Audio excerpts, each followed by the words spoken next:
टिकैत साहब ने आज ही मैंने उनका एक वीडियो देखा है, उसमें उन्होंने कहा है कि अभय सिंह चौटाला ने हमारे लिए इस्तीफा दिया, वो लोकसभा में जाने चाहिए। और उन्होंने कुरुक्षेत्र के लोगों से कहा कि आपको वोट करना चाहिए। बीजेपी को चौटाला साहब हराएंगे। कुरुक्षेत्र सीट के ऊपर उल्टा होगा। कुरुक्षेत्र सीट के ऊपर चौटाला साहब सबसे आगे चल रहे हैं और इनका ग्राफ लगातार बढ़ता है। अभी ये सुशील गुप्ता कहता है ना कि केंद्र सरकार का काम है, हमारी सरकार बनने दे, फिर देख पानी कैसे आता है। उस वक्त आप पार्टी तो पैदा ही नहीं हुई थी।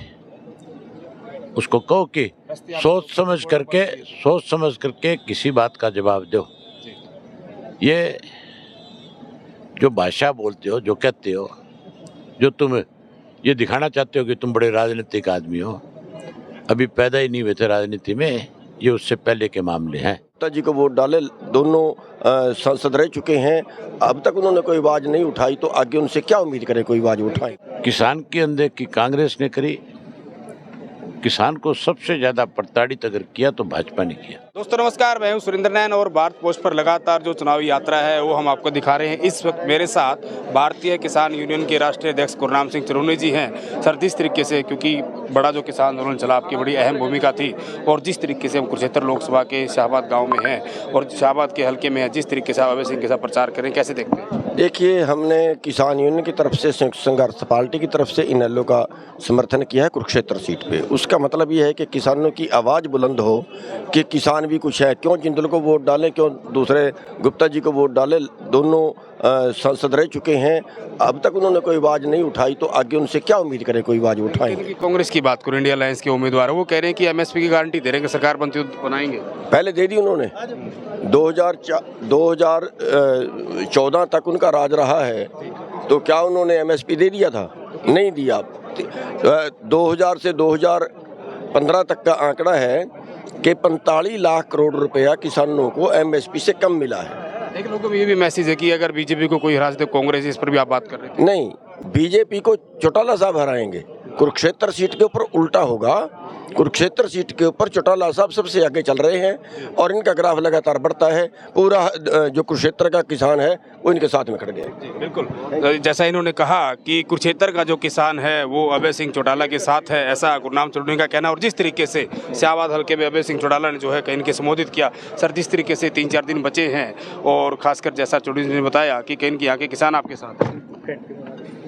यहाँ का नहीं, पूरे प्रदेश का किसान आज इंडियन नेशनल लोकदल पार्टी के साथ है। किसान की अनदेखी कांग्रेस ने करी, किसान को सबसे ज्यादा प्रताड़ित अगर किया तो भाजपा ने किया। किसान की लड़ाई किसी ने लड़ी तो इंडियन नेशनल लोकदल पार्टी के कार्यकर्ताओं ने लड़ी या फिर किसान संगठन के लोग जो थे उन्होंने लड़ाई लड़ने का काम किया। आज इसीलिए सबका भरोसा इंडियन नेशनल लोकदल पार्टी पे है। आपका सवाल मैंने सुशील गुप्ता से पूछा था आज कि कहीं के अभय सिंह चौटाला कह रहे कि जिन्होंने हरियाणा का पानी रोक रखा है, हक रोक रखा है, तो आपको लोग वोट क्यों दे? लेकिन वो तो कह रहे थे कि ये तो केंद्र सरकार का काम है। जब वहाँ कहीं न कहीं बादल सरकार थी तो चौटाला साहब तब नहीं कहा। उससे ये पूछो कि सुप्रीम कोर्ट का क्या फैसला है। बादल की सरकार जब थी तब सुप्रीम कोर्ट का क्या फैसला था? बादल साहब ने पानी रोका तो हमने कोई बादल साहब के साथ खड़े हो गए थे, हमने ही विरोध किया। उस वक्त आप पार्टी तो पैदा ही नहीं हुई थी। उसको कहो कि सोच समझ करके किसी बात का जवाब दो। ये जो भाषा बोलते हो, जो कहते हो, जो तुम ये दिखाना चाहते हो कि तुम बड़े राजनीतिक आदमी हो, अभी पैदा ही नहीं हुए थे राजनीति में, ये उससे पहले के मामले हैं। आज पानी आप पार्टी की सरकार ने रोक रखा है। आप पार्टी की सरकार को सुप्रीम कोर्ट का फैसला गया हुआ है। अभी ये सुशील गुप्ता कहता है ना कि केंद्र सरकार का काम है, हमारी सरकार बनने दे, फिर देख पानी कैसे आता है और कैसे आम आदमी वाली सरकार वाले लोग जो है हमारे पैरों में आके गिरते हैं। मैं राकेश टिकैत की बात करूँ, उन्होंने भी कहने कि आपके समर्थन में किसानों से अपील की मतदान करने की। टिकैत साहब ने आज ही मैंने उनका एक वीडियो देखा है, उसमें उन्होंने कहा है कि अभय सिंह चौटाला ने हमारे लिए इस्तीफा दिया, वो लोकसभा में जाने चाहिए। और उन्होंने कुरुक्षेत्र के लोगों से कहा कि आपको वोट करना चाहिए। मैं तो कहूँगा कि उनको कुरुक्षेत्र में कैथल में आकर के लोगों से कहना चाहिए, अगर वो ये समझते हैं कि मैंने किसानों के लिए कुछ किया तो फिर आज उनका भी तो फर्ज है अपना पूरा करें।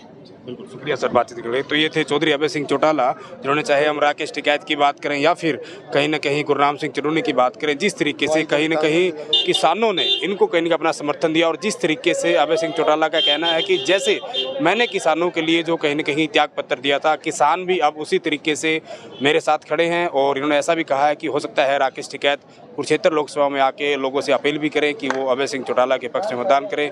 जैसा कि अभय सिंह चौटाला ने कहा कि ये कहीं न कहीं कुरुक्षेत्र लोकसभा से अपनी जीत को लेकर आश्वस्त है, लेकिन आपको क्या लगता है कि कुरुक्षेत्र लोकसभा से इस बार कौन सांसद बनने वाला है?